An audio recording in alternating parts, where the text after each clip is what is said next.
ఒక పార్టీ కాదు, ఎన్డీఏ పార్ట్నర్సే కాకుండా దేశంలో ఉండే అన్ని రాజకీయ పార్టీలు అండగా అమరావతికి నిలబడ్డారంటే అది చరిత్ర. కానీ ఒకే ఒక పార్టీ, దిక్కుమాలిన పార్టీ, ఏమనాలో తెలియదు, వాళ్ళని మనం చూసాం. శ్మశానం అన్నారు. ఈరోజు మనం తెలుగు లేని శాసనాన్ని చేసుకునే పరిస్థితికి వచ్చాం.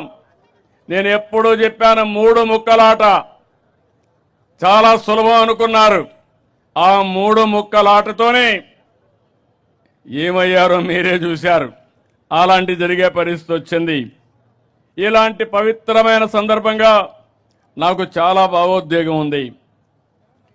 మీకు ఒక నమ్మకం, ఇది ఒక రాజధాని అవుతుంది, మీ జీవితాల్లో మంచి కలుగుతుంది.